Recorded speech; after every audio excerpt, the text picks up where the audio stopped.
Back to AEW, and once again, Tony Khan refuses to talk about something, and this time it's about Miro, which is the former Rusev who you worked with in WWE.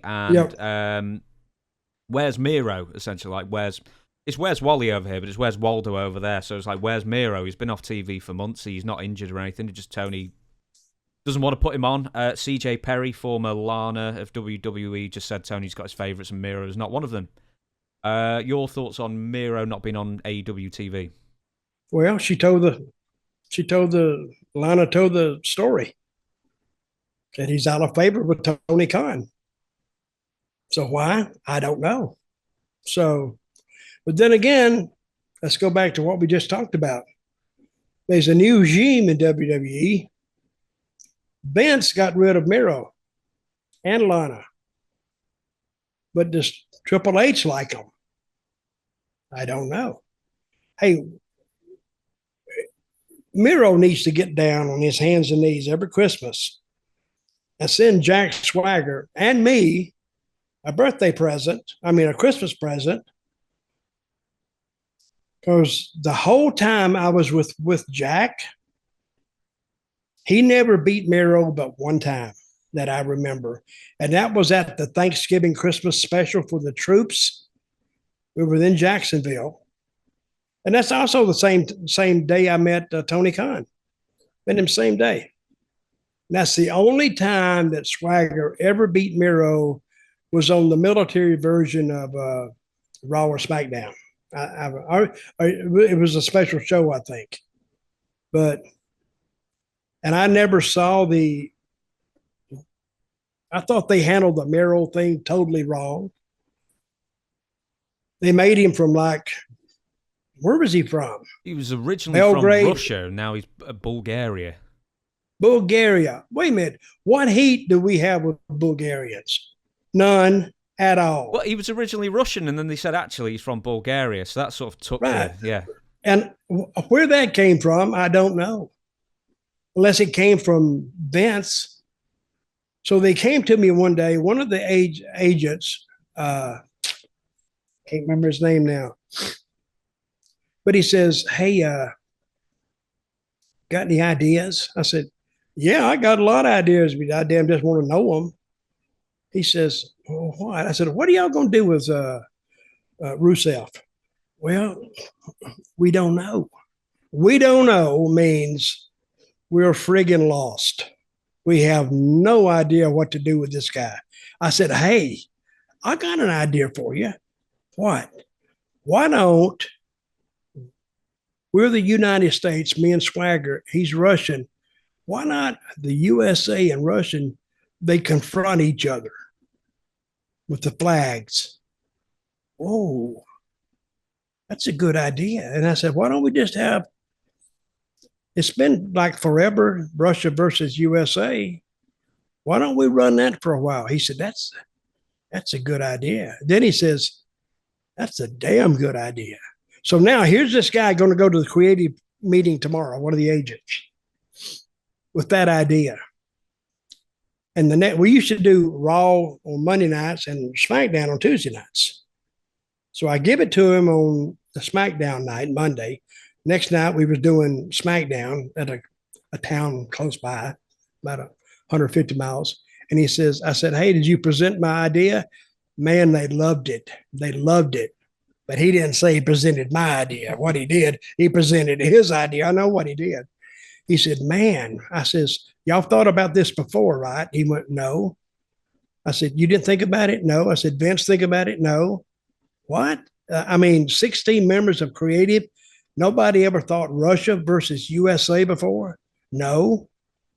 And I'm thinking, what the hell do you guys think in there? Or do you think?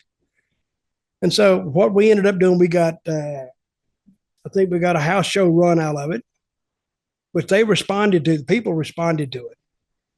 And we had 2 pay-per-views on it. And guess what happened? Beat us every time.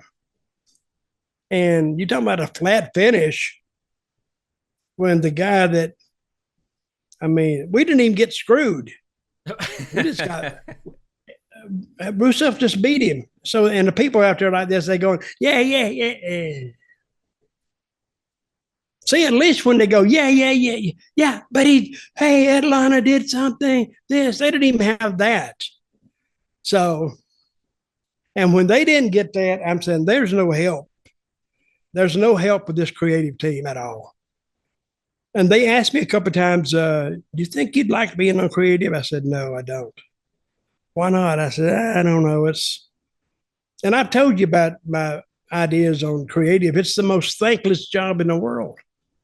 When it does good, it's not creative, it's the talent. And when it sucks, it's not the talent, it's creative. So it's a thankless job all the way around. The hours are ridiculous and the pay is not that good. I mean, here's creative telling these multi-million-dollar stars what to do, and yet they're making a fraction of that. And they're getting all the heat. So where's the enjoyment in that? You get to fly around sometimes and stay in hotels, 200 days a year? That's not fun at all, believe me. And you can't even go out and get town drunk because you don't know if Vince is going to call you at 3 o'clock in the morning, get you up, come down to room 109. Shit. Well, that's what Tom found, wasn't it? Tom Pritchard. He didn't think he was required one time when we talked about him, when we talked with him, and he said, "Oh dear, yeah. I am required all of a sudden, and I'm already had a few drinks." Oh yeah, well, that's what he found out. Well, but Vince made that. I think he was talking that time about the TNA. We asked him to come, and he was already hammered. Actually, I enjoyed that meeting a lot because Tom was hilarious. He was hammered, but didn't know he was really that hammered. And I didn't laugh out loud, but I was over the corner going, God, this is hilarious. I wish I'd have taped it. The TNA thing, what's that? Yeah, no, the company TNA. Yeah. Yeah, we put him on creative one time. Okay, we didn't speak about that. Well, that's what I thought we were talking about, but no. that's the difference. It wasn't the WWE, that was TNA. And he didn't know he was going to be required to actually attend meetings out of work hours. So this was about 1 o'clock in the morning, and he'd already nailed some down, and he come to the meeting, and it was fun for me. It wasn't, and I don't think Tom even remembers it, to tell you the truth. But well, sorry, Tom, we outed you there slightly. that is the process of being creative. It's not a. But Vince's idea about somebody being a creative, he doesn't want them to have any wrestling background at all. He don't even want them to be a wrestling fan. And I've told this story before, and I keep saying that because I don't know what I've told or when I've told or who I told it to. They had this guy one time, he was a writer, and he was from like Poughkeepsie, New York, and with the Courier Journal, Daily Journal, Gazette, whatever. And I told him one day, I said, man, you being with that Poughkeepsie Journal, Gazette, how does that qualify you to be a wrestling writer? And he just looked at me and went, I don't know. I said, it doesn't. Because Vince wanted to train those writers in his vision. See, what I'd be looking for, I'd be looking for fictional writers, book writers, not reporters, because reporters go how, when, why, where, and, and who. Well, hell, we know that by watching the ring. We know what's going on. But where's this story going? See, wrestling, you can wrestle your asses off and be the greatest wrestling in the world to some people. But will it sell tickets and will it sell pay-per-views? Will it sell merchandise? That's what they look at. That's why some guys, like I mentioned Ricochet. Ricochet should sell a lot of, action figures because of the move he does. Kids like that. But it's hard to put him in a story. That's why we actually need a manager with him to tell the story. I don't know if they want to go that far with it, but Triple H, he knows what to do. I think he has actually done such a turnaround already all it can do is get better. I like the Bray Wyatt thing. I like a lot of things they're doing now. I like the Sammy. See, I used to have a criticism of the WWE, like they're not patient enough. Now I think they're actually being almost too patient. With that Sami Zayn thing, it's at the point where you could blow it. You could pull the plug on it any time. You could trigger that, and it's into effect. Now, when they put the clips back together to tell the story, hell, they got enough for a movie. So, and it would work. But now I think they're actually more than patient because they could, and it's a good thing to be in, a good position to find yourself in. It's because they can go to it at any time. So, say a major star went down, which has happened. I talked about the bench strength.